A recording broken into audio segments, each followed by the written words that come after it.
Bonjour à toutes et à tous, je suis Sandrine alias Post Couture. Donc me voici pour un second podcast. Je ne savais pas trop si j'allais en refaire, mais j'ai pris beaucoup de plaisir, j'ai eu beaucoup de petits mots gentils, donc du coup ça m'a vraiment encouragée. D'ailleurs je remercie vraiment tout le monde pour tous ces petits mots positifs. Alors j'ai pas répondu à tout le monde parce que c'est un petit peu compliqué quand même, mais voilà, je suis ravie en tout cas de vous retrouver et j'en profite aussi pour vous souhaiter une excellente année 2021 en espérant qu'elle soit un petit peu meilleure que cette année 2020.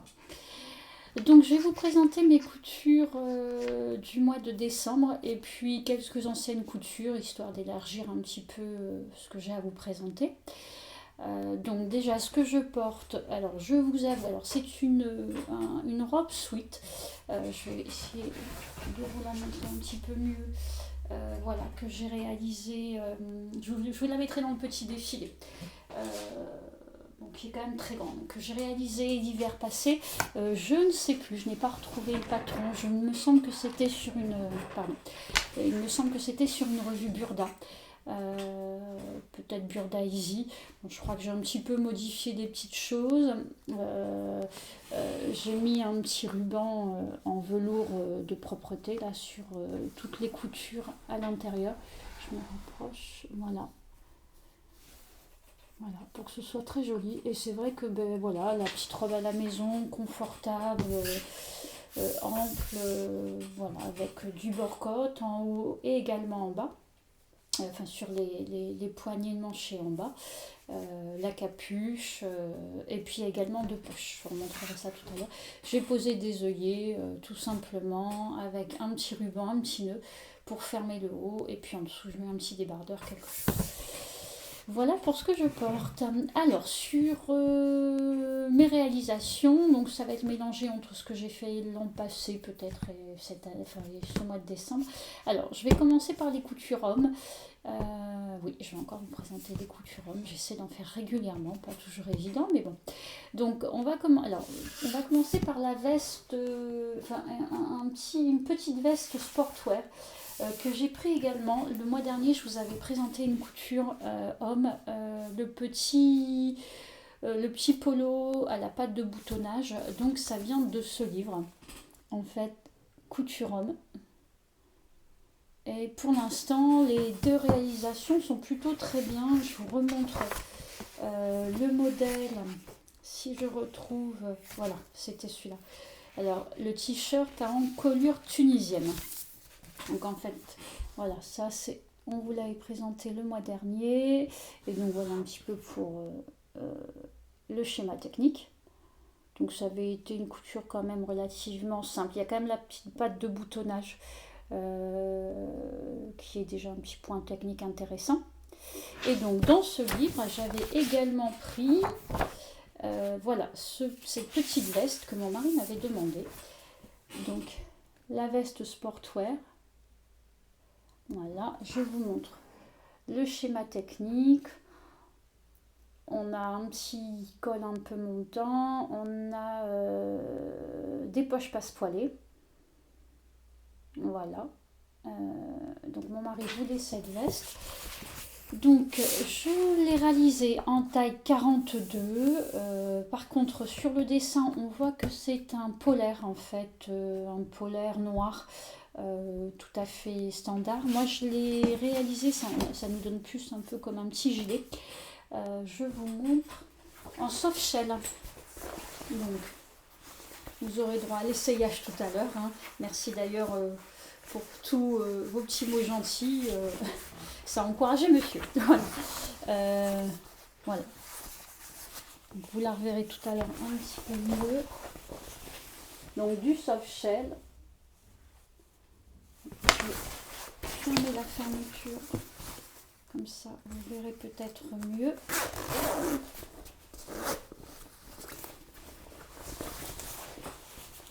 Voilà.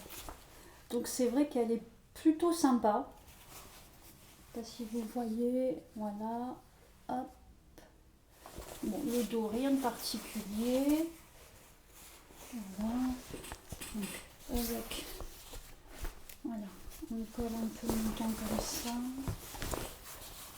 Voilà. Donc, je vois qu'il faut que je la passe au lavage. Hop. Donc en fait le soft shell c'est un tissu alors à la fois polaire à l'intérieur, hein, j'ai pas du tout doublé, c'est assez doux, chaud, agréable à l'intérieur et c'est déperlant à l'extérieur. Peut-être pas tout à fait imperméable mais déperlant dans tous les cas, quand il y a du vent, quand il fait froid c'est plutôt pas mal en mi-saison. Il a beaucoup porté hein, à l'automne, au printemps, voilà. Donc, ce que j'ai fait, voilà, à l'intérieur, j'ai mis un petit passepoil. Alors, il me semble que j'avais peut-être dû faire quelques petites erreurs, je ne sais plus exactement, ça date de l'an passé. Donc, j'ai mis un petit passepoil, vous voyez, là, la finition n'est pas très bien réalisée, mais bon, on fera mieux la prochaine fois. J'avais fait des petits points de renfort pour l'entrée des poches, il ne faut pas hésiter, hein, comme les jeans, au niveau des braguettes, des poches, de renforcer avec le tout petit zigzag spécialement conçu pour ça.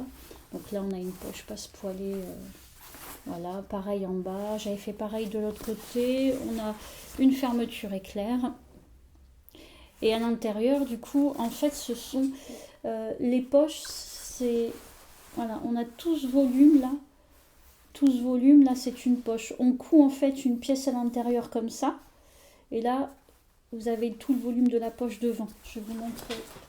Peut-être on verra mieux. Oui, voilà. Vous voyez, c'est une pièce qui est appliquée à l'intérieur. Hop. Donc vous la prenez dans la couture du côté, avec le rempli du bas, donc avec l'ourlet du bas, ben c'est pareil, c'est pris à l'intérieur. Donc j'ai mis un passepoil comme les poches en haut pour la finition. Et puis, c'est également pris, en fait, avec la couture de la fermeture éclair. Voilà. Alors, je n'ai pas fait de surpiqûre sur la fermeture. Je ne m'y suis pas risquée parce que vu la hauteur, et c'est un tissu, si on pique, on fait des trous, c'est pas génial s'il faut recommencer, si on démonte, hein, ça risque de... ça va se voir quoi. Donc j'ai pas fait de surpiqûre parce que je voulais pas risquer de gâcher parce qu'elle était pas trop mal réussie. Donc voilà, donc j'ai réalisé ça en taille 42. C'est pas très compliqué en fait à réaliser. Si, les poches passe-poilées, on va dire que voilà, c'est le point technique. Par contre, il l'aime beaucoup. Vraiment très bien en termes de taille et de coupe. C'est facile à porter. Donc voilà, donc j'avais réalisé ça peut-être au printemps, remarquez, peut-être pas l'hiver dernier, mais peut-être au printemps 2020. Donc voilà la première couture pour monsieur. Et donc la deuxième couture, voilà, ici. Donc il me semble que je vous en ai montré un le mois dernier, un peu identique, mais avec d'autres couleurs. Donc je vous en montre un autre, ça va vous donner des idées. Donc c'était le Burda Style, le patron 77-34. Voilà, ah oui, on m'avait demandé les tailles, donc je vais vous redonner l'autre après. Donc c'est ce patron, je vais enlever la pochette parce que j'ai peur que vous ayez les reflets dedans. Donc c'est ce patron qui va donc de la taille 34 à 46. Voilà, on est sur un niveau moyen, peut-être avancé, il nous donne un niveau moyen. Bon, 3 petits ronds sur 4 hein, quand même. Bon, c'est certainement par rapport à la pâte de boutonnage. Donc j'avais réalisé le mois dernier le même, je vous remontre. Voilà, je ne sais pas si vous vous souvenez, j'avais réalisé en fait avec ces deux tissus. Et donc là, je l'ai réalisé avec ce jersey bouclette. Donc voilà. Et un coton noir, une popeline noire. Voilà.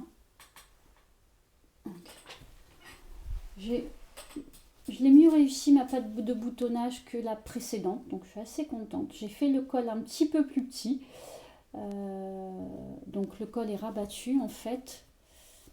Voilà, vous avez Donc vous posez le col endroit contre endroit, vous venez le replier et moi je réalise une couture sur l'endroit en fait, juste au bord là entre les deux et je viens coudre et donc ça pique, je ne sais pas si vous allez voir.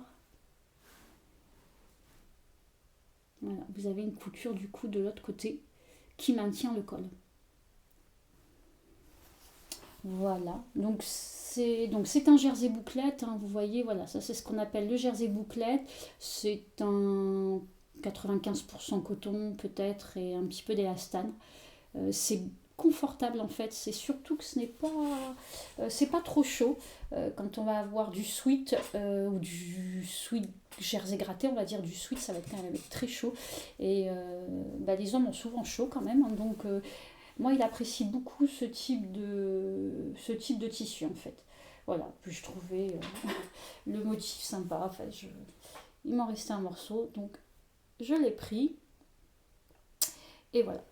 Donc j'ai réalisé en taille 50. Alors taille 50, c'est pas 50 en français, hein.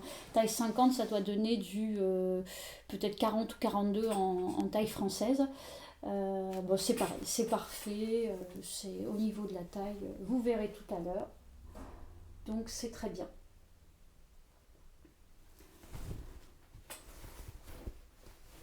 Non, j'ai pas, voilà, sur le dos en fait, par rapport à là, si vous voulez voir un petit peu le dos de la batte de boutonnage, je vais vous le retourner. Alors j'avais oublié d'entoiler en fait la patte de boutonnage en bas, enfin c'est la patte polo en fait. En bas on doit cranter et bien sûr il faut, quand vous crantez, il faut entoiler. Et j'avais oublié, donc j'ai dû recoller un petit morceau après. Voilà. Donc je me suis débrouillée, vous voyez, j'ai recollé un petit morceau de triangle après pour pouvoir coudre ici mon tissu avec la valeur de la pâte quand on retourne vers l'intérieur. Donc ça va, la dernière fois c'était pas aussi nickel, là ça s'est amélioré. Donc voilà pour cette deuxième couture. Donc le petit t-shirt Burda 77-34. Alors pour revenir donc au livre, je vais vous dire le manteau, les tailles. Je ne le vois pas là, peut-être que ce sera au début. Ouais, il est assez sympa ce livre, j'en profite pour vous remontrer en fait les différents modèles. On a un petit t-shirt ordinaire, on a un t-shirt en col V, on a une chemise. Là, vous avez une chemisette. Là, c'est un petit blouson en fait, mais un petit peu plus... non, ça c'est la chemise. Longue manche, vous avez un caleçon, un pyjama, on a une veste souple ici, donc la veste souple. Il y a pas mal de modèles intéressants. Et donc les tailles vont 36 à 46. Voilà, de la taille 36 à 46. Voilà pour le livre Couture Homme de Christelle Benetou d'ailleurs. Je crois que le mois dernier, je vous avais déjà présenté, je ne sais plus, il me semble que c'était Christelle Benetou. Voilà. Donc vous avez les petits basiques, il y a même un jean. Donc j'espère faire prochainement un pantalon pour mon mari. Donc ce mois-ci, je ne pense pas, j'ai un autre gros projet en cours, mais un petit peu plus tard. Que je prendrai peut-être sur ce livre. Donc voilà pour les réalisations hommes. Donc je vais passer à mes réalisations. J'ai oublié le mois dernier, mais le podcast faisait déjà 1 heure, donc plus d'1 heure, de vous présenter. En fait, j'ai réalisé le pantalon de Maison Fauve, le pantalon loulou. Voilà. Donc je vous montre le schéma technique. Donc, pantalon avec une poche passepoilée décorative au dos, la poche italienne devant. On a une petite finition avec un passepoil sur les poches. Qu'est-ce qu'elle nous dit? Ça peut être réalisé dans une gabardine, un jean, un lainage léger, un prince de Galles, dans pas mal de tissus. Voilà, on a une coupe plutôt sympa. Donc le patron va de la taille 34 à la taille 46. Alors moi je l'ai réalisé, je reprends puisque c'était le mois dernier. Alors je l'ai réalisé en taille 38, mais il était vraiment beaucoup trop grand. Je vous montre ma création. Donc en fait, voilà. Donc on a une fermeture et un bouton, une fermeture invisible et un bouton sur le côté. Je ne sais pas si vous voyez très très bien. Voilà. On a donc le petit détail des poches. Voilà, avec le passepoil. Bon, j'ai fait une petite surpiqûre, j'ai eu un petit peu peur là, mais en fait en crantant, ça se passe très bien. On a deux pinces sur le devant, je crois une de chaque côté, oui, qu'on voit à peine avec les motifs. Ici on a deux pinces, voilà. On a également, il me semble, oui c'est ça, deux pinces. Je vais vous montrer après donc dans le dos. Hop, je vous montre le dos. La fausse poche passepoilée. Alors où elle est d'ailleurs? Parce que c'est vrai que... Alors j'ai fait une petite erreur en fait, on le voit au niveau de la poche passepoilée. Le petit revers là devrait monter jusqu'en haut de la poche en fait. Et je sais pas ce que j'ai fait. Bon, je me suis trompée, c'est plus court. Cela dit, si vous voyez, ça se voit pas vraiment. Alors c'est un effet décoratif, mais c'est vrai que là, alors si à la caméra on voit pas très bien, là je le vois quand même. En plus, cette poche passepoilée tombe en plein sur la pince. Bon, ça c'est voilà, normal. Donc on a la pince ici qui descend jusque là. Donc en fait, vous avez la fausse poche passepoilée là, qui est en plein sur la pince. Donc c'est vrai qu'il ne faut pas trop se tromper. Voilà.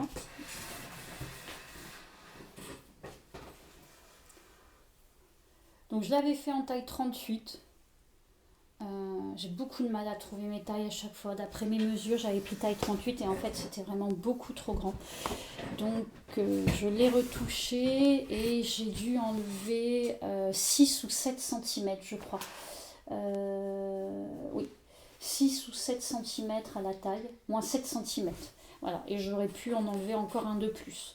Alors c'est vrai que je comprends pas trop pourquoi, parce que quand je prends mes mesures, je suis plutôt au 38, alors pas les jambes je crois que j'ai pris 38 en haut et je suis descendue à la taille 36 au niveau à partir des jambes, des cuisses. Et là ça va, mais c'est en haut, je comprends pas pourquoi c'est trop grand. Bon, à la finalité j'ai enlevé 7 cm quand même, donc ce qui est quand même beaucoup.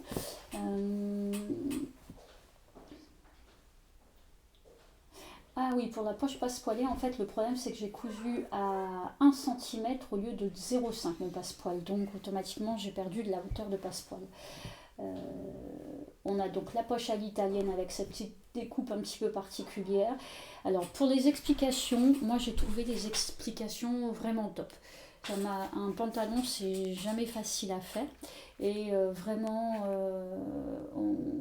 voilà, moi j'ai trouvé vraiment des explications très bien. Il y a même une explication pour élargir la jambe au cas où le tour de cuisse soit plus fort. Donc en fait dans le patron elle vous met comment élargir le tour de cuisse. Si vous avez une petite taille et des fois avoir des cuisses un petit peu plus grosses, musclées. Et donc ça c'est expliqué. Donc j'ai trouvé ça plutôt sympa. Alors donc le tissu c'est un satin de coton élastane. Donc le satin de coton c'est un type de tissage. On est certainement sur à peu près 95% coton. Il y a un petit peu d'élastane. Donc c'est vrai que quand vous l'avez mis 2 jours, il se détend. Donc vous le relavez, là il est bon à être lavé, on voit les genoux sont un petit peu marqués et il va se replacer. Mais c'est très agréable. C'est un pantalon que vous pouvez porter un peu à toute saison. Donc c'est plutôt sympa. J'aime beaucoup. Je pense que je le referai en uni en essayant de ne pas planter la poche passepoilée parce que là on la verra hein, beaucoup plus. Mais bon, c'est plutôt un modèle assez sympa. La créatrice le portait en beaucoup plus près du corps. Mais là, ça donne un petit peu un esprit chino et c'est vrai que c'est plutôt sympa. Voilà, confortable, j'en suis vraiment contente, je le porte souvent. Voilà, comme pas mal de mes coutures maintenant, hein, pas avant, mais avec le temps on progresse et du coup ça nous permet de coudre des choses qui sont portables. Donc voilà. Et là, pour réaliser ce pantalon, on avait besoin d'1,50 m de tissu, le passe-poil, qu'on n'est pas obligé de mettre, hein, cela dit, une fermeture invisible, le pied bien sûr, et un bouton. Donc raisonnable en matière. Les marges de couture sont comprises, donc c'est vrai que je rejoins SB Création. Elle parle souvent des marges de couture. Avant, j'y faisais pas très attention, mais maintenant, c'est vrai que j'aime bien quand les marges de couture sont comprises. Plutôt chouette parce que ça nous donne aussi quand même moins de travail. Hein. On pose, on épingle et soit on coupe directement, soit on trace et on coupe. On n'a pas besoin de rajouter les marges de couture. Donc c'est plutôt pratique. Surtout que je fais quand même, quand on a une taille standard, un corps un peu standard, passe-partout, on n'a pas forcément beaucoup de modifications à faire. Et avec les marges de couture comprises, c'est vraiment pratique. Quoi. Voilà, donc pour le pantalon Loulou de Maison Fauve, qui est vraiment très chouette. Je vous le conseille, vous verrez porter à la fin de la vidéo pendant notre petit défilé. Alors, ensuite, j'ai réalisé, donc là c'était au mois de novembre, au mois de décembre, j'ai réalisé une jupe, donc une jupe d'une créatrice également.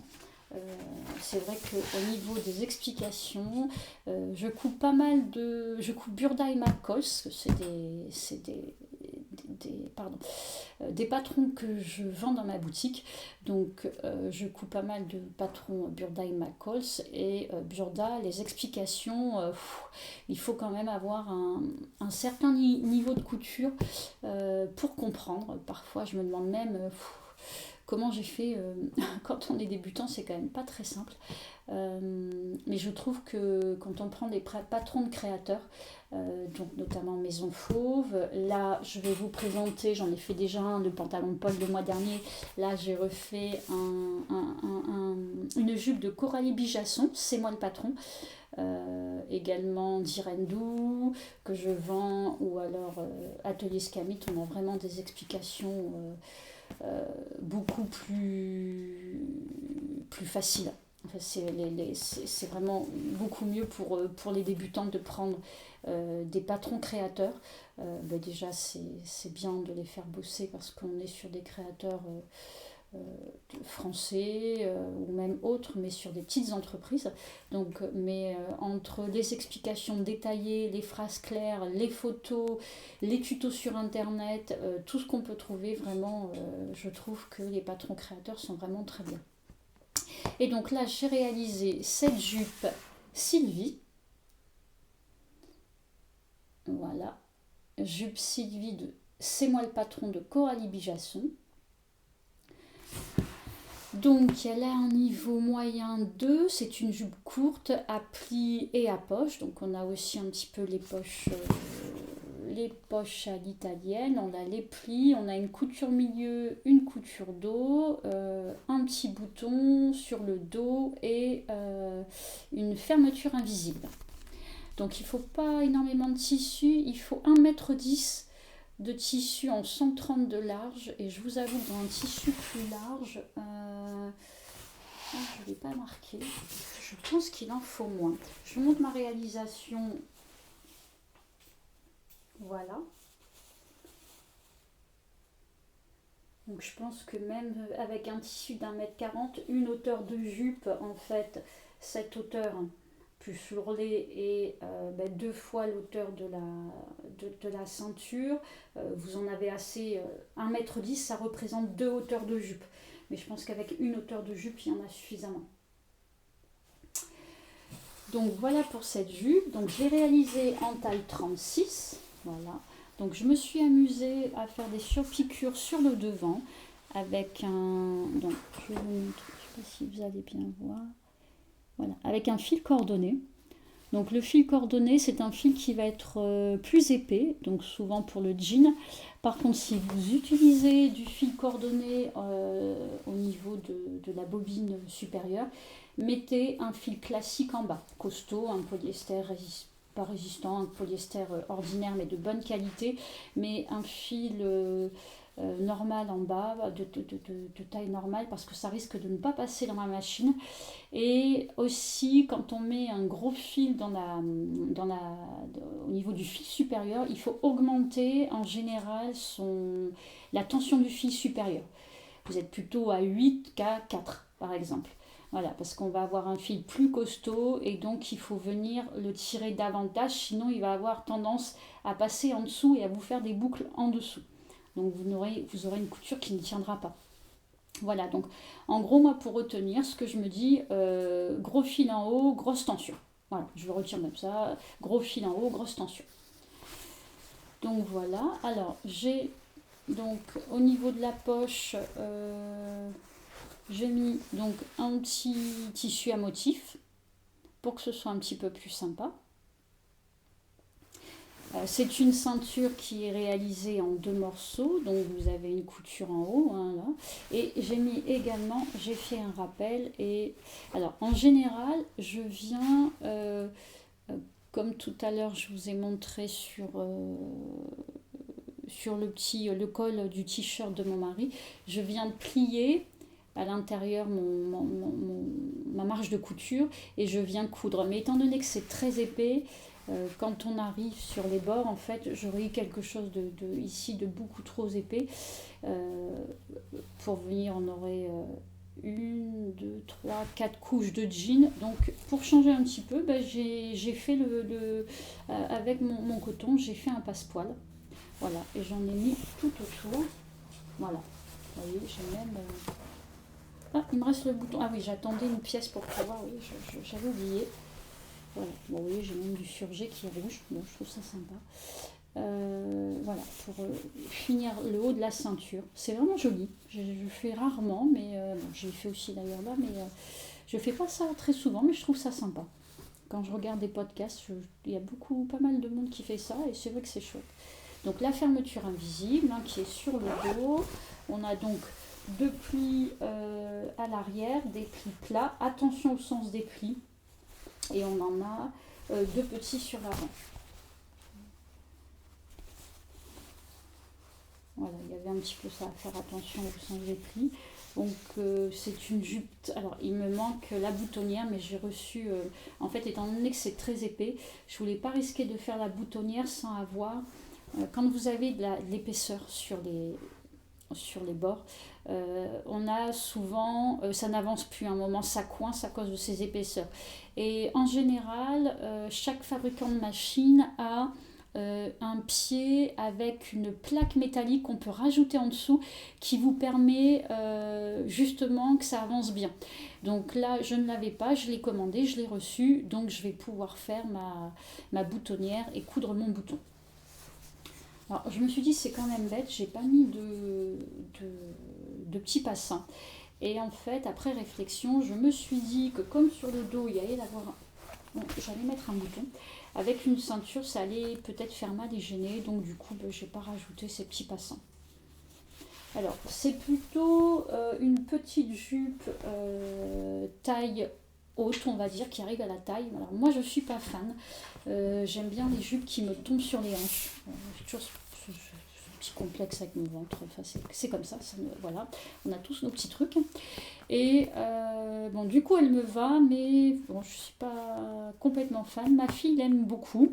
Elle lui va, en plus, donc il est possible qu'elle la récupère. Je vous laisserai quand même tout à l'heure. Au pire, vous pourrez me dire ce que vous en pensez. Voilà, donc sinon je ferai une taille. Donc là, je l'ai fait en taille 36, je crois que je vous l'ai dit. Je ferai une taille plus grande, mais vraiment beaucoup plus grande pour que ça puisse tomber sur les hanches. Je pense qu'il faut être au moins au 40. J'ai moins l'impression que ça me marque le ventre quand j'ai quelque chose qui tombe sur les hanches, plus que sur la taille. Bon, c'est peut-être une fausse idée, hein, mais c'est comme ça. Je ne sais pas si je vous ai dit, donc le patron va de la taille 34 à 48, donc c'est pas mal, hein, 34 à 48. Elle vous donne des indications là en fonction de vos mensurations pour choisir la taille. Et j'aime assez parce que Coralie Bijasson nous met le tour de ceinture. Donc c'est bien. Alors c'est pas le tour de taille, mais c'est plutôt le tour de ventre justement, un petit peu la taille basse. Donc moi ça m'aide beaucoup. Et c'est pour ça qu'il faudrait plutôt que je réalise un 40 en fait pour pouvoir la poser sur les hanches. Qu'est-ce que j'avais noté? Attention au sens des plis, la sature avec un biais, je vous en ai parlé, pour éviter les surépaisseurs. Le coordonné, voilà. Bon, en tout cas, c'est un modèle vraiment simple. Le patron est pas onéreux. En plus, on peut la faire. Là, j'ai pris un jean, mais vous pouvez la faire dans du tweed, un petit lainage, un velours, un jacquard, un satin de coton comme le pantalon que je vous ai montré tout à l'heure, satin de coton ou satin de coton élastane. Alors, des tissus quand même avec un peu de tenue, donc là à partir de 250 grammes jusqu'à 480 grammes, et là on est déjà sur 480 grammes du tissu type manteau en fait, quand même bien épais, mais c'est vrai que c'est une jupe qu'on peut décliner vraiment dans pas mal de styles, on peut même l'allonger un petit peu si on veut. Voilà, bon, vous verrez tout à l'heure ce que ça donne portée. Voilà pour ma jupe Sylvie de Coralie Bijasson. Alors ensuite, j'ai fait une petite jupe, une autre jupe rapidement qui m'avait bien plu. Je me suis acheté, hop, je prends la revue. Donc de temps en temps j'achète des burdas, burda easy ou burda style, donc là j'aime bien feuilleter, regarder, non pas que je ne manque pas de patron, mais et puis il y a toujours des petites choses à lire intéressantes. Donc là j'avais acheté, je vois si j'ai des modèles qui me plaisent, c'est pas pour ça que je les réalise tout le temps, mais bon. Le Burda Easy 520, donc septembre-octobre 2020, pardon. Burda Easy, septembre-octobre 2020. Donc déjà, j'aimais beaucoup cette petite veste-là, que j'aimerais réaliser, mais bon, pour l'instant, j'en ai pas faite. Et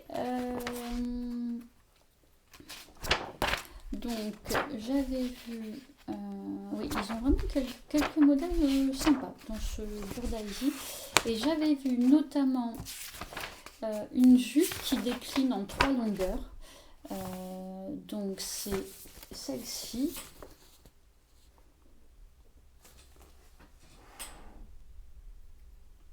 Voilà, je vais vous montrer celle que j'ai réalisée.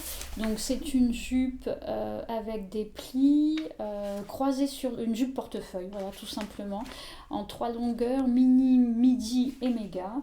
On a des plis devant sur des plis creux sur le devant, des plis plats sur le dos, 2 plis plats. Donc elle existe comme ça, j'aime beaucoup également.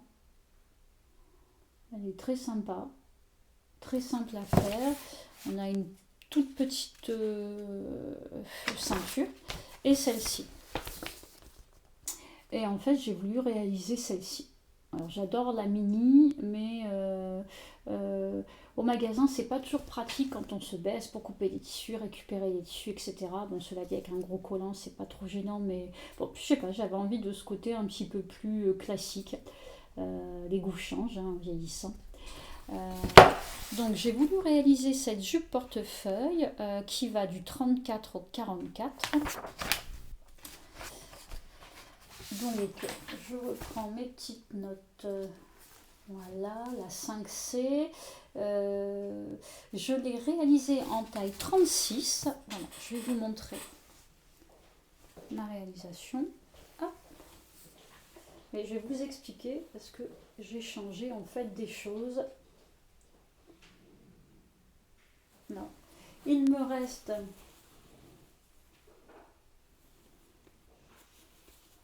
Voilà, là il me reste un... Pardon, là j'ai Il me reste le crochet à mettre. J'ai oublié de le prendre, donc voilà, il me reste le crochet à mettre. Donc ce tissu, j'adore ce tissu, enfin, surtout la couleur, je ne sais pas si vous voyez vraiment la bonne couleur. C'est une suédine assez souple, voilà, et je l'ai doublée avec une viscose. Alors oui, la doublure n'était pas dans le patron, mais je ne voyais pas mettre une suédine comme ça à même la peau en fait. C'est plutôt statique en fait, ça va venir vous coller à la peau ou au collant. Donc j'avais, en fait c'est deux chutes de tissu parce que celui-ci avait été abîmé. Et là il me restait un tout petit morceau que j'avais gardé parce que vraiment j'adorais. Et du coup quand j'ai vu le modèle, je me suis dit, vous voyez, je trouve, enfin les couleurs vont bien ensemble. On est sur un bleu canard en fait. Voilà. Hop, je la remets à l'endroit.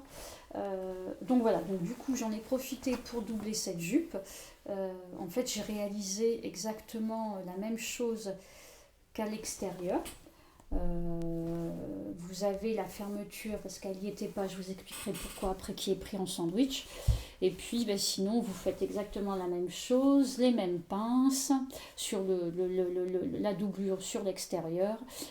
Il y a juste en fait toujours faire la ceinture complètement dans le tissu fini, parce que là sinon la doublure peut ressortir si vous la faites dans un tissu trop léger et trop glissant, et pour que c'est une meilleure tenue, et vous entoilez la ceinture. Donc l'ajout de la doublure, on a des pinces au dos, des plis creux devant. Alors ce que j'ai trouvé un peu dommage, alors en fait ce qui n'allait pas aussi là, c'est qu'on est sur un modèle taille haute. Alors j'aimais bien sur la photo, mais quand je l'ai essayé, en fait je devais la mettre taille haute, et on a ces plis creux là, mais on le voit, j'avais pas fait attention, mais on le voit aussi, ces plis creux qui sont normalement sur le devant, en fait, qui vous tombent un petit peu sur devant, sur le côté, et donc ça a tendance à vous grossir, là, ça vous fait d'un coup des grosses hanches. Ça vous fait un petit effet ballon là que je n'aimais pas du tout. Et elle était pas. Alors, elle était croisée, mais pas beaucoup croisée. Je l'ai fait en taille 36 et là, c'était un peu. Je pense que j'aurais pu faire en 38. Du coup, ça me plaisait pas trop. Je pouvais pas la descendre sur les hanches. Alors, ce que j'ai fait, j'ai modifié. J'en ai parlé avec ma collègue du boulot parce que avec ma salariée qui est quand même très douée en couture, avec qui on échange pas mal, ça nous permet de quand on a des choses à modifier ou des retouches à faire, etc., même pour les clients, on voit un petit peu ce qu'on peut faire. Et là du coup on a pensé en fait, alors soit c'était rajouter la croise un petit tout, rajouter comme une petite patte de boutonnage, et puis en fait on a décidé de mettre une fermeture éclair invisible, donc pris en sandwich. Donc en fait là c'est la couture du dos, donc c'est ça, non c'est l'ouverture de devant, pardon, c'est l'ouverture du devant qui aurait dû se retrouver croisée. On avait une jupe complètement ouverte, donc en fait on a mis on a cousu le bas, voilà. On a laissé un petit pli. En fait, donc, on a intégré une fermeture éclair, et puis là, il me reste un petit crochet à mettre, et ça va me permettre de la mettre comme ça, de façon ordinaire, puisqu'en fait, elle était un peu juste. Voilà. Alors, je ne sais pas exactement ce que ça va donner à ce niveau-là. Alors, peut-être, parce qu'on a ces plis qui sont pas bien heureux, en fait, qui sont pas très... ces plis creux un peu sur le côté, c'est pas génial. Peut-être qu'il faudrait les transformer en plis plats. Et bon, ça m'a permis de la récupérer parce que j'aime beaucoup le tissu. Là, le fait de la mettre en taille basse, ça va changer un petit peu le style. J'ai fait un ourlet invisible. Alors, je crois que je l'ai fait à la machine. Oui. Alors, en fait, je reviens. Oui, c'est rare que je fasse des ourlets invisibles. Là, je me suis dit, allez, je fais un ourlet invisible à la machine. Donc, en fait, il existe un tout petit... Alors, je n'avais pas le pied, parce que pour faire un bel ourlet invisible, il existe un pied. En fait, l'ourlet invisible, ça avance de 2 points. Ça bifurque sur la droite, ou enfin, sur quand vous êtes devant votre machine sur la gauche, ça prend un petit point, ça reprend juste au bord du tissu, ça revient à droite, ça avance, etc. Et ça vous permet, en fait, ça vient, en fait, ici, votre tissu est positionné comme ça. Voilà, vous voyez. Je vais m'expliquer là. Vous avancez, hop, ça vient chercher un petit point ici, ça retourne de l'autre côté, vous avancez, etc.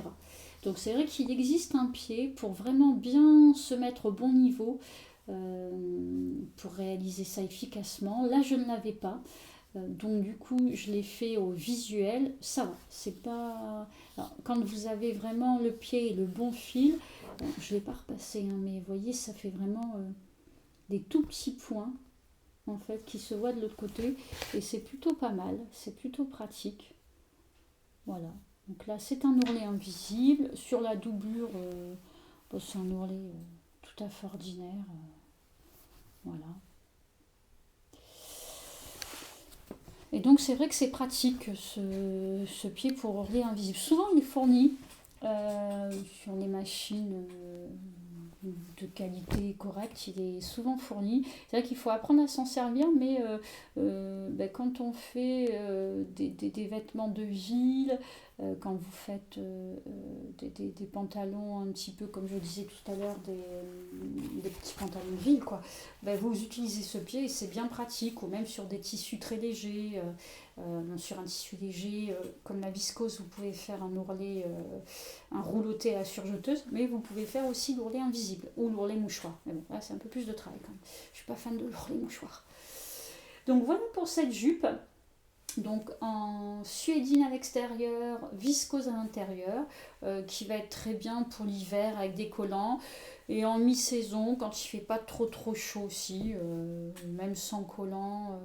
Après bon, ça reste quand même automne-hiver.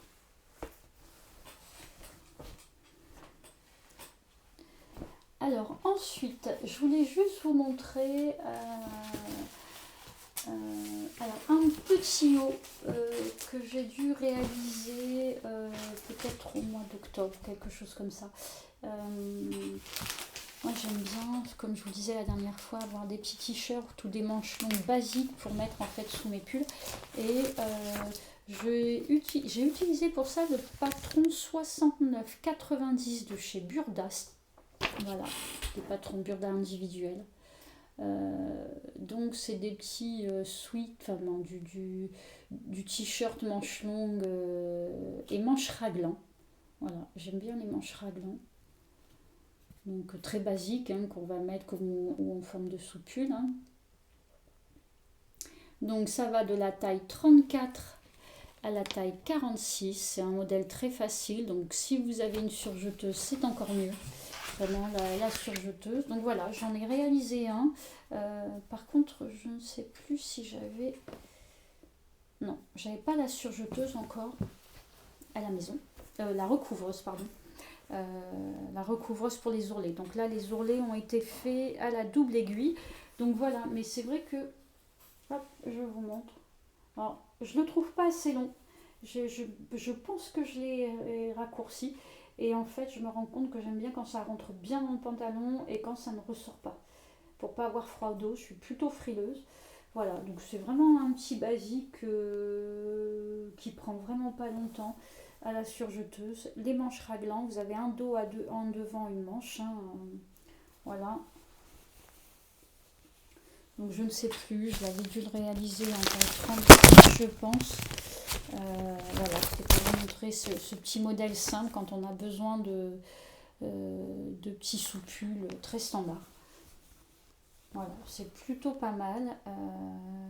Donc réalisé à la surjeteuse. Donc quand vous réalisez, on va très bien voir. Hein. Voilà. Donc attention, quand vous faites une couture à la surjeteuse, vous mettez bien 4 fils. Quand vous ne faites que surjeter Et coudre à la machine après, vous mettez 3 fils à la surjeteuse, les 2 boucleurs qui sont à droite et le fil qui maintient en fait le surjet, donc 3 fils. Et quand vous faites une couture à la surjeteuse, donc surjet plus couture, c'est 4 fils, parce que c'est le 4e fil en fait qui sert pour maintenir la couture. Et c'est surtout ce 4e fil qui doit être de la bonne couleur, hein, puisque c'est celui qu'on peut voir quand on écarte un peu, pas si vous faites un legging un peu en aisance négative, si on voit les fils, là c'est vrai qu'il faut mieux que le 4e fil soit de la bonne couleur. Voilà pour ce petit modèle très basique, hein, très simple, mais bien pratique. Donc ce t-shirt, je vous l'ai peut-être dit, je ne sais plus, allait de la taille 34 à la taille 46. Voilà, et on a quand même dedans 2, 4, 5 modèles en fait. Le col montant, le col rond, le col cheminé je crois, quand ça n'arrive pas tout à fait. Et puis un col qui descend un petit peu sur les épaules. Bon voilà, plutôt modèle, plutôt sympa. Ensuite il me restait à vous présenter. Alors, je voulais vous montrer ça. Alors, je l'ai fait, je crois que je l'ai fait l'hiver dernier, à l'automne certainement. C'est un patron de la Maison Victor que j'achète de temps en temps. Donc, la Maison Victor de janvier-février 2020, donc je l'ai fait en début d'année. Donc voilà, la Maison Victor. Et en fait, c'était en couverture, ça. Je trouvais comme ça, au premier coup d'œil, je trouvais ça sympa. Et quand j'ai regardé, c'est un ensemble, en fait, jupe avec le pull. Je vous montre, que j'ai trouvé très sympa. Voilà. Donc jupe plus pull en jersey. Alors voici le dessin technique de la jupe. Donc une jupe toute simple avec une ceinture dans laquelle est passé un élastique. La ceinture n'est pas froncée, c'est vraiment voilà, une bande de tissu pliée et un élastique passé à l'intérieur. Modèle très basique. Et le pull, je vous montre, je crois qu'on est également un pull un petit peu loose. Les manches sont un peu en forme ballon. Je vous montre le schéma. Voilà, là vous verrez également le pull un petit peu plus précisément. Hop. Voilà. Et j'aimais bien cette idée de bicouleur. Je trouvais ça plutôt sympa. Voilà. Alors, voici le schéma technique du pull. Donc pareil, hein, vraiment, voilà, il y en a un petit peu un effet ballon sur les manches. Vraiment quelque chose de très simple à réaliser à la surjeteuse. Alors cela dit, vous pouvez aussi très bien le réaliser à la machine à coudre. Pour ça, vous prenez le triple point. C'est un point à la fois solide quand on veut coudre de l'ameublement par exemple. Donc ça passe 3 fois au même endroit. Ou alors c'est un point également jersey. Ou alors vous prenez le tout petit éclair. C'est un tout petit zigzag et c'est aussi un point élastane. Donc pour coudre du jersey, ça va très bien. Donc le pull est de la taille 34 à 44 et la jupe 34 à 44 également. Donc je vous montre ce que j'ai réalisé. Alors, donc voilà. La couleur est un peu plus éteinte que ce que vous voyez là. C'est jamais évident. Voilà, on est sur une couleur terracotta peut-être. Oui, là c'est beaucoup plus trop rouge en fait. Moi c'est beaucoup moins. C'est pas rouge, hein, c'est plutôt une couleur oui, terracotta. Et je vous montre le dos. Donc j'ai également mixé avec un gris.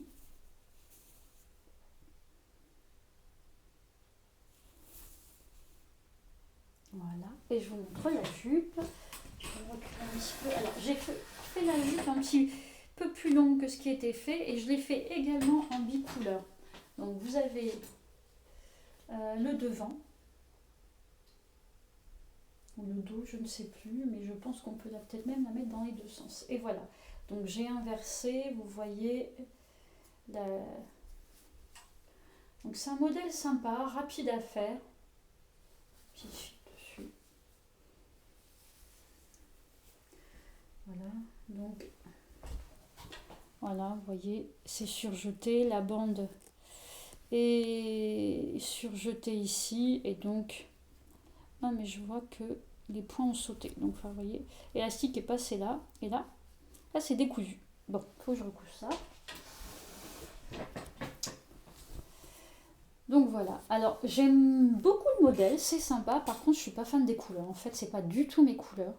Je fais de plus en plus attention à avoir des couleurs, je suis plus dans le bleu, le vert plutôt clair, le saumon, le rose et le bleu marine.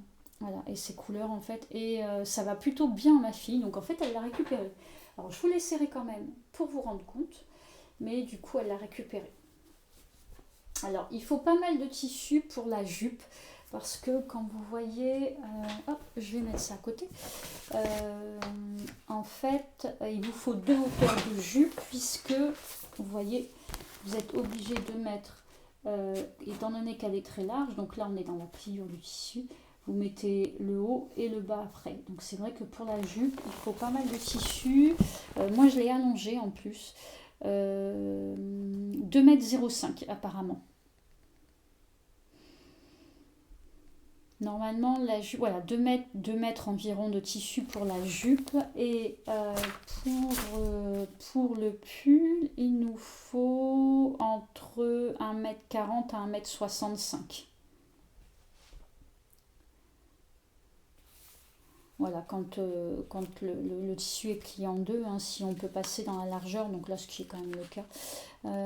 Oui, je trouve que ce genre de modèle, quand on veut coudre, faire des choses rapidement et qui passent assez facilement, c'est plutôt pas mal. C'est confortable, c'est chaud, avec des collants, ça va très bien. Je pense que je vais essayer de me refaire cet ensemble dans d'autres couleurs. Bleu marine avec, je sais pas, un bleu. Le gris, je suis plus trop fan non plus du gris. Alors j'étais très gris avant, mais en fait je trouve que ça me va plus ou ça me va pas. Voilà. Donc bleu marine avec une autre couleur. Mais en tout cas, voilà, c'est un modèle plutôt sympa. Donc là, on était sur la Maison Victor, janvier-février 2020. Alors, je peux vous montrer, je vois que je ne voulais pas être trop longue, je ne suis pas tout à fait à 1 heure, donc je vais vous remontrer encore 2 petites choses.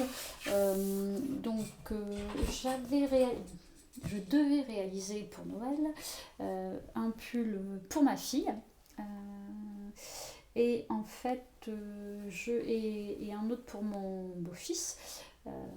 Pour leur faire un petit cadeau, et je me suis un peu plantée sur celui de mon beau-fils, et du coup j'ai pas voulu en faire un et pas l'autre. J'ai pas eu le temps de les finir avant.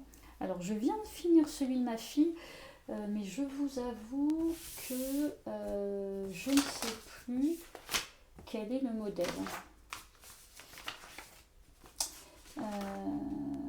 Jupe pochon.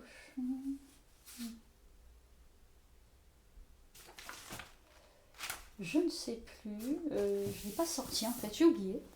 Voilà, je vous le dirai le mois prochain. Pas si c'est pas un suit McCoss, mais bon, j'ai un petit trou de mémoire là. Voilà, donc j'ai réalisé ce petit suite. Alors bien sûr, normalement il y avait du bord-côte en bas des manches, que je n'ai pas fait en fait. J'avais envie de lui donner, ma fille aime bien les suites un petit peu loose. Donc on a une grande poche, voilà, plaquée sur le devant, et j'ai cousu ça, voilà, avec un petit motif particulier de ma machine à coudre.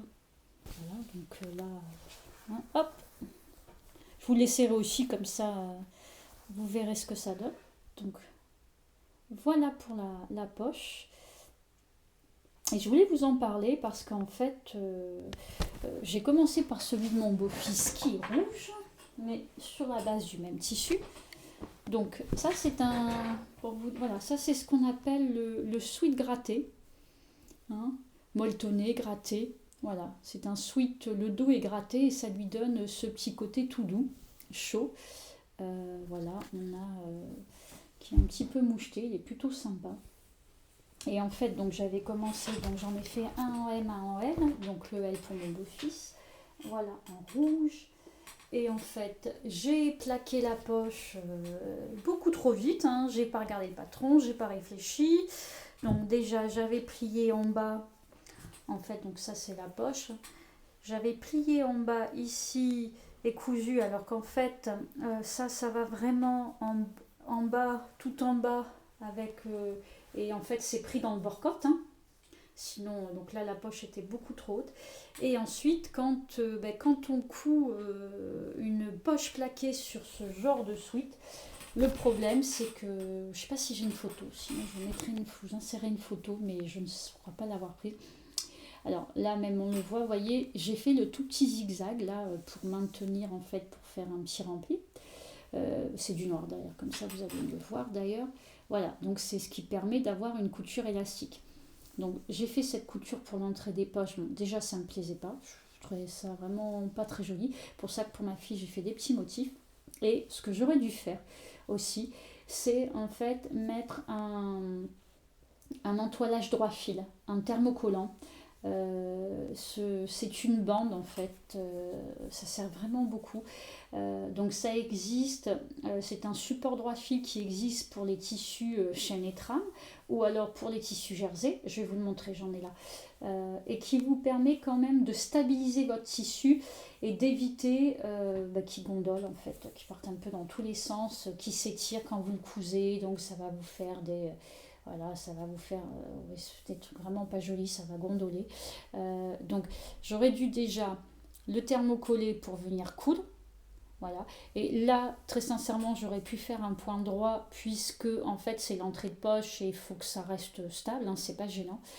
Et vous voyez, donc là j'avais remplié, j'avais plaqué sur le pull pour venir coudre. Et pareil, je n'ai pas mis ce renfort, cet entoilage, ce support droit fil, on appelle ça un support droit fil. Et pareil, donc ça gondolait dans tous les sens, c'était pas joli du tout. J'avais fait le même point qu'ici. Donc il a fallu découdre. Alors je vous avoue que c'est pas moi qui l'ai fait. J'ai ma maman qui est venue quelques jours en vacances et elle me l'a fait en fait tranquillement, un petit bout tous les jours. Parce que moi quand j'ai commencé et que vous faites 1 cm pendant 1 heure, je me dis c'est pas possible. Donc elle m'a gentiment tout décousu. Alors bien sûr on n'a pas fait attention à la poche parce que pour découdre ça automatiquement, vous voyez, hein, c'est abîmé. Voilà, on a fait la poche, la poche est à refaire, est à mettre à la poubelle. On a essayé de faire au maximum attention plutôt aux vêtements. Alors je sais que j'ai 2-3 petites marques par-ci par-là, mais ce que je vais faire, je vais couper une autre poche, je vais la replaquer en m'arrangeant pour qu'elle tombe bien sur les anciennes coutures. Je vais renforcer avec du support droit fil. Je vais vous montrer, vous voyez, on voit un petit peu les marques en bas là. Voilà. Pour que ça fasse plus joli. Donc je vous montrerai le mois prochain si j'ai réussi à bien réparer ça. Et juste pour vous montrer ce que j'ai fait, vous voyez en fait. Alors là il est même un peu loin. Alors, vous voyez, hop. Donc ça c'est thermocollé au niveau de la couture. Et comme ça ne s'étire pas et ça, voilà, vous avez quelque chose de net. J'ai également au dos, je vais vous montrer, ça c'est vraiment important sur les tissus jersey, parce que c'est quand même très compliqué.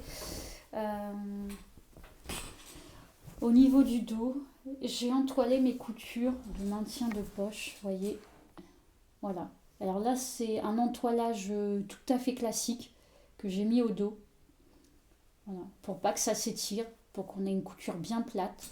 Je l'ai mis également en haut. Alors là, c'est un entoilage chêne et trame, c'est un non tissé, mais pour tissu chêne et trame. Parce que je voulais vraiment pas que ça bouge. là aussi. Bon, là, de toute façon.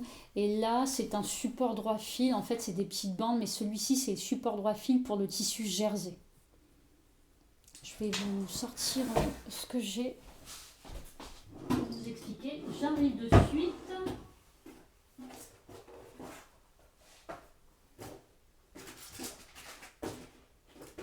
Je n'ai plus un... Alors, en fait... voilà. Je vous en reparlerai parce que j'ai confectionné 2 petits hauts et on voit bien la différence avec celui sur un jersey de viscose, avec celui qui a le support droit fil et celui qui ne l'a pas. Donc en fait, excusez-moi, donc Vliesline est quand même le spécialiste des entoilages, hein, H609, G710, H250 que vous devez connaître. Alors, on a des très bons entoilages et donc ils ont ça.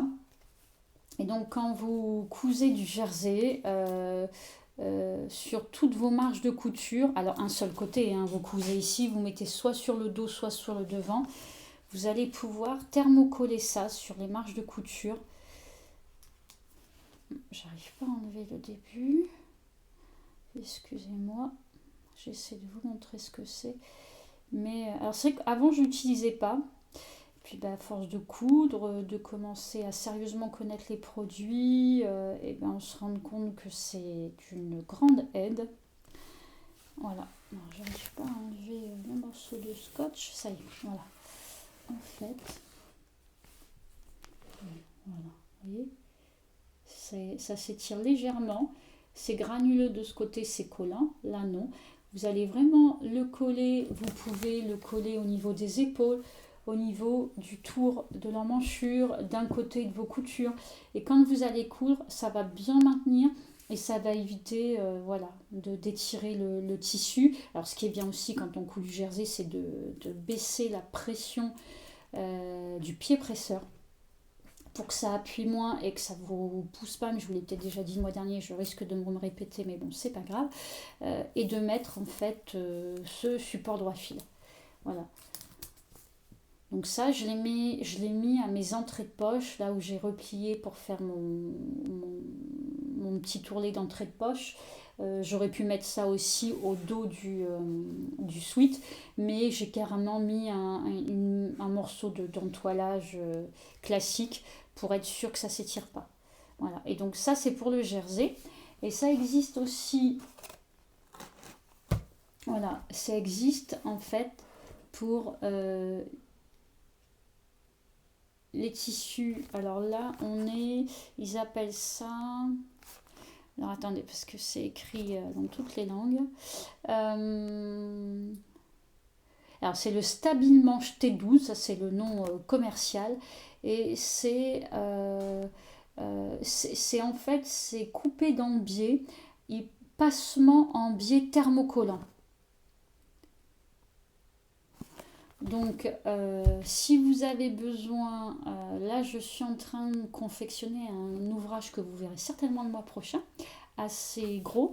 Et donc, sur l'emmanchure, tout autour du vêtement, j'ai thermocollé ça avant de coudre pour bien maintenir la couture, le tissu. Voilà, c'est... tout ce qui est couture dans le biais ou les cols, tout ce qui est dans les arrondis, ça va vraiment donner de la stabilité. Et en général, ça fait 12 mm. Vous le placez de façon à ce que vous voyez, il y a une petite chaîne. Attendez, hop. Peut-être qu'on le verra mieux de l'autre côté. Voilà. Vous voyez, il y a un petit fil, une petite chaîne, et il faut essayer de tomber là-dessus sur la couture.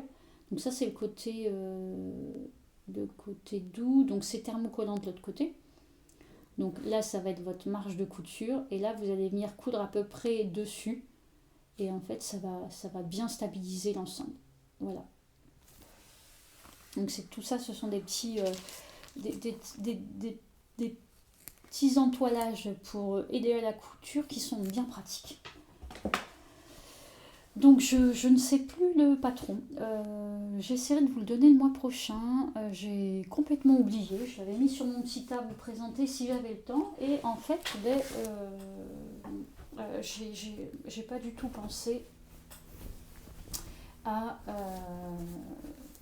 à prendre le patron. Voilà, je crois que c'est un McCalls, le Sweet McCalls, voilà, je vous le redonnerai un petit peu plus tard. Donc voilà tout pour mes pardon, pour mes cousettes du mois et quelques anciennes coutures pour vous présenter un petit peu plus de choses. J'espère que ça n'a pas été trop long, que le son était bon, que ça vous a plu. J'étais ravie encore une fois de faire ce podcast. Merci pour tous les petits messages. Voilà, ça fait vraiment plaisir. Merci à SB Création, qui est quand même une petite référence dans les podcasts couture, qui m'a regardé, qui m'a mis un petit message. Donc ça m'a vraiment, ça m'a fait chaud au cœur, quoi. Donc c'est un peu bête, mais c'est comme ça. On n'a pas, je pensais pas que ça m'aurait fait autant plaisir, mais c'est vrai que voilà, c'était donc un grand merci. Et puis je vous dis à très bientôt, certainement le mois prochain. Je vais vous faire donc le petit défilé. Monsieur sera présent aussi. Voilà, comme ça on va vous montrer un petit peu tout ce que j'ai cousu. Je vous passe ça derrière. Je vous fais de gros bisous et je vous dis à bientôt. Bye bye.